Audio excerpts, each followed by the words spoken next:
Assalamualaikum warahmatullahi wabarakatuh. Saya Irma Sri Moyati dari kelas 4C Ekonomi Syariah. Saya di sini akan menjelaskan mengenai cara kerja ponsel, cara kerja internet, dan cara kerja kabel fiber optik. Untuk memenuhi tugas video, sistem informasi manajemen mengenai komunikasi data. Yang pertama yaitu cara kerja ponsel.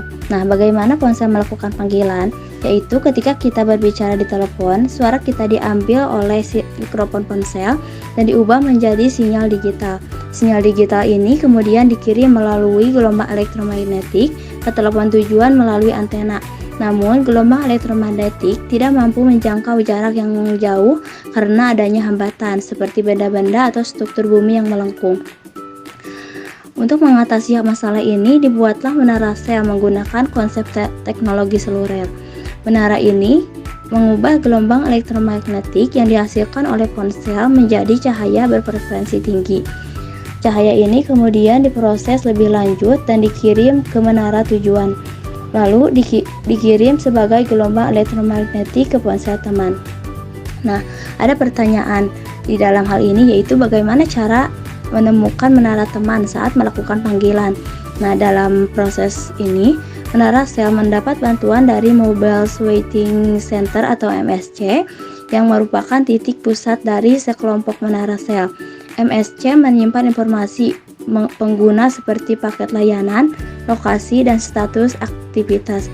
MSC juga dapat mengetahui menara sel pelanggan dengan memperbarui lokasi pelanggan berdasarkan waktu, dasar area lokasi, dan saat ponsel dihidupkan. Nah, ada juga pertanyaan, mengapa spektrum frekuensi penting dalam komunikasi ponsel?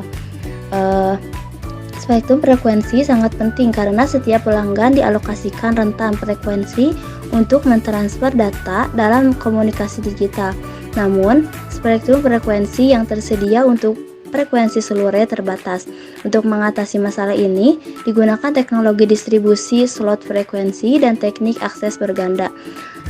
Slot frekuensi dialokasikan dengan hati-hati ke menara sel yang berbeda, dan akses berganda memungkinkan semua pengguna aktif di area sel untuk menggunakan slot frekuensi secara efisien. Terus, mengapa ada berbagai generasi teknologi ponsel? Nah, ada beberapa generasi teknologi ponsel karena setiap generasi memiliki kelebihan dan fitur yang lebih baik dari generasi sebelumnya.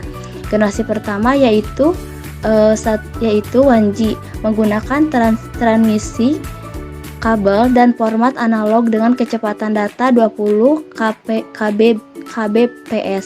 Terus generasi kedua yaitu 2G, menggunakan teknologi akses berganda digital dengan kecepatan data 50 kbps. Generasi ketiga yaitu 3G, fokus pada kecepatan data yang lebih tinggi dengan menggunakan akses wideband code division multiple access dengan kecepatan data 2 Mbps.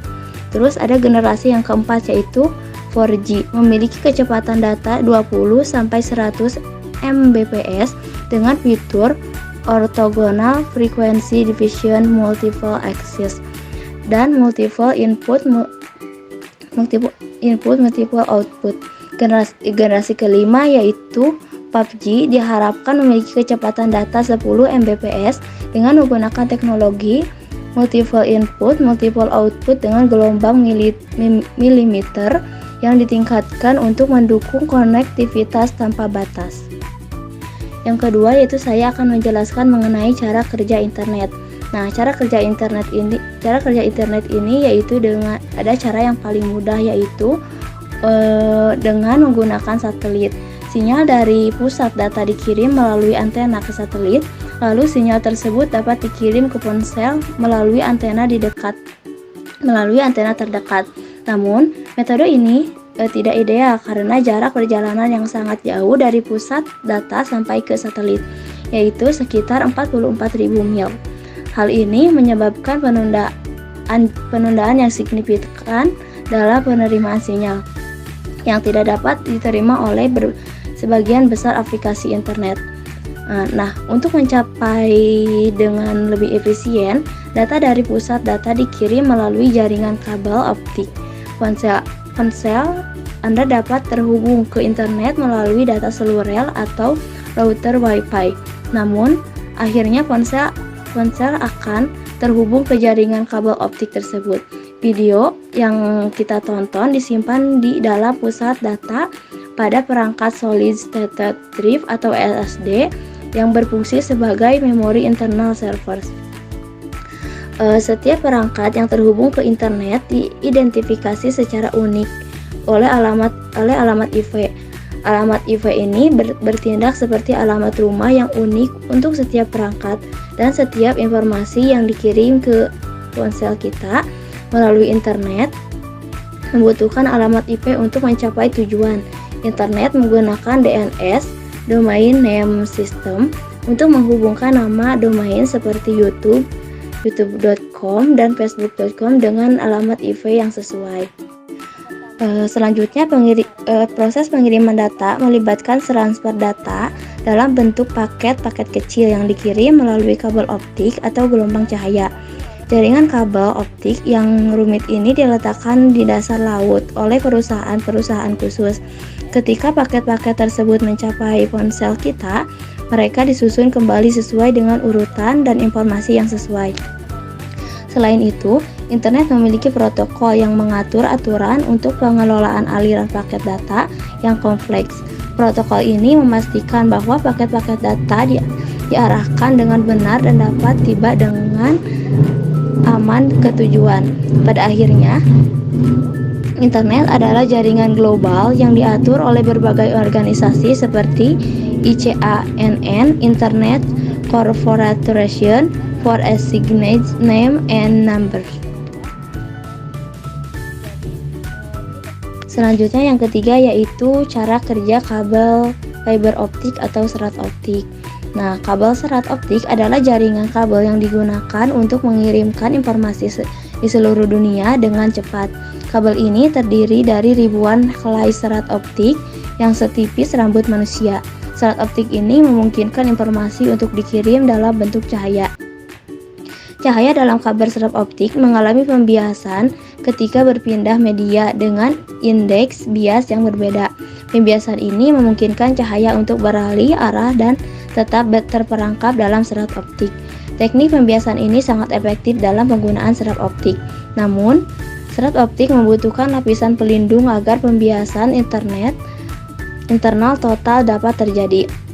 Dengan menggunakan lapisan pelindung, cahaya dapat terperangkap dalam serat optik dalam jarak yang lebih jauh. Namun, serat optik memiliki keterbatasan dalam membawa sinyal secara efektif dalam jarak yang sangat panjang. Oleh karena itu, penguat diperlukan setelah jarak tertentu untuk mempertahankan kekuatan sinyal. Serat optik digunakan dalam memindahkan informasi seperti panggilan telepon atau sinyal internet. Internet diubah menjadi kode biner dan dikirim melalui gelombang elektromagnetik. Gelombang ini kemudian diterima oleh menara seluler dan dikonversi menjadi gelombang cahaya. Gelombang cahaya ini kemudian dapat ditransmisikan melalui kabel serat optik. Kabel serat optik umumnya diletakkan di bawah tanah dan di bawah laut. Penyedia layanan seluler seperti Orange dan Verizon memelihara jaringan kabel bawah laut. Kabel bawah laut terdiri dari serat optik yang dilindungi oleh struktur untuk kekuatan dan perlindungan. Kabel serat optik memiliki keunggulan dibandingkan dengan kabel tembaga tradisional. Kabel serat optik dapat mengirimkan data dengan kecepatan jauh lebih tinggi dan memiliki bandwidth yang lebih besar. Selain itu, kabel serat optik kabel serat optik lebih aman karena kecil kemungkinan interaksi dan dengan sinyal eksternal dan memberikan keamanan data yang tinggi. Awalnya, serat optik digunakan dalam endoskopi sebelum digunakan dalam bidang telekomunikasi. Dengan perkembangan teknologi, kabel serat optik telah merevolusi dunia komunikasi di sekitar kita. Sekian penjelasan mengenai cara kerja ponsel, cara kerja internet, dan cara kerja kabel serat optik. Sebelumnya saya meminta maaf karena masih banyak kekurangan dalam penjelasannya. Sekian dan terima kasih. Wassalamualaikum warahmatullahi wabarakatuh.